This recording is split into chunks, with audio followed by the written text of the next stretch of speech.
Hey there, welcome to this tale from Tyria, the fictional world of Guild Wars. Let me start the video by thanking that shaman, without whom I would have never had the inspiration to illustrate the map you're gonna see, let alone to do this video. Among many other things, that shaman gifted us map files otherwise unavailable to people like me.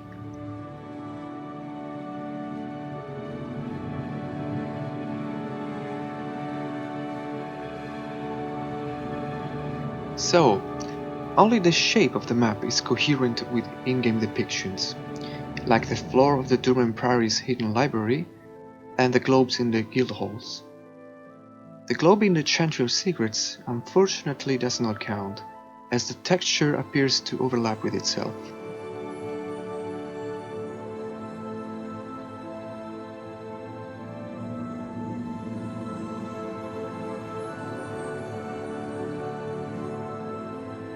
Heart of Thorns could have been the perfect opportunity to expand the world map to the west.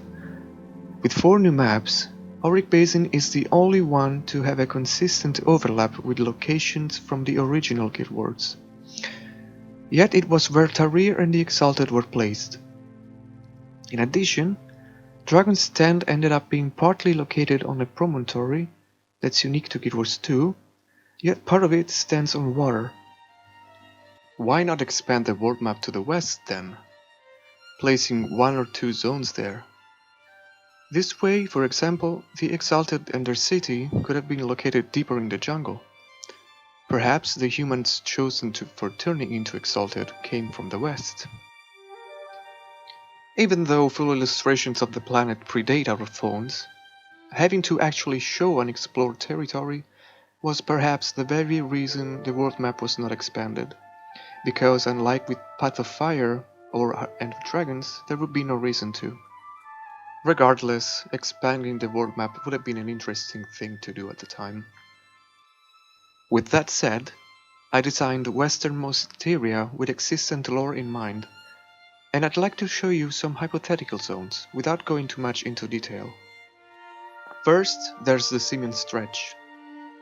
This zone would be littered with abandoned settlements and villages of both human and unknown origins, similar to those found in the Silver Waste and Verdant Ring. This part of the jungle would mostly spawn on one level, and it would be inhabited by the Simeon, last appearing in Guild Wars 1 as hostile beasts. The Simeon, now spread out into small tribes, took over most of the abandoned constructions left rotting in the jungle. Imagine something a la Jungle Book, but multiplied in number, where you have a monkey overlord for each of the abandoned settlements. Next, there's Somber Morass, a swamp-like map with a vertical aspect similar to both Verdant Brink and Tangle Depths, with cave systems and canopies. Flavor-wise, this area would make traversal very hard, if not impossible. There would be a small human presence to the north, mixed with local Asura, who adapted to live in the swampland and managed to maintain a resemblance of their former homes. Following are the Imperial Outlands. This map would be similar in concept to Queensdale and Kessex Hills, with farms and small towns scattered all around, so proper human presence. Here you'd have tame dinosaurs and avians used for all kinds of reasons, like farm animals for example. Defining this zone with the word Imperial was inspired by the in-game items carrying the same name, which, if I'm not mistaken, lack any lore explanation. Imperial is also a synonym for Celestial, which is itself a relevant yet mysterious term in the lore. Next is Dornak Domain, the region home to a proper human city, built centuries ago on top of ancient ruins, spanning through hills and canyons. You could start to connect the concept of Celestials to this area, maybe have sun temples and angel figures all around. They would still worship the human gods, but heavily tending towards Dwayna. This city would already have a commercial agreement with Kryta, going on behind the scenes for a long time already. But they would also be secretly traveling across the ocean to the west, kinda like the Conquistadores. The name Dornak is in fact a merging of the names of 2 NPCs, Dorn Velasquez and Rodrigo of Cormoc, 2 of the few characters in the game with Spanish-inspired names. So you could pay off this obscure aspect of the lore in this region by giving it an all-around Hispanic influence.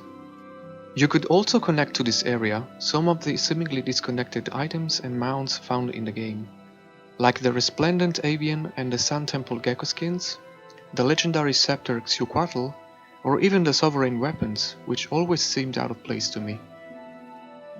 Lastly, there's the Maguma's navel. One could argue that the idea for this is similar to Draconis Mons, but this one would strictly be an hollow mountain, with no volcanic activity. Passing through the upper canyons, you would start descending inside the peaks through a big circular opening in the rock. Down there you'd find a very dense jungle ecosystem, but the deeper you go, the more things would start to get nightmarish and demonic. The idea is that this place was once the focal point for celestial influence, a cosmic umbilical cord of sorts, but then the connection started to fade away. This place would be the origin of the mysteries surrounding Maguma, like why the Maguma wastes started to dry up, or even the secrets surrounding the druids. Added to all of this a couple of guild halls, like Vantage Headland and Ratchet Alcazar, and that's it. My idea for what the west part of Tyria could look like. Thanks for watching, and I hope you enjoyed the video.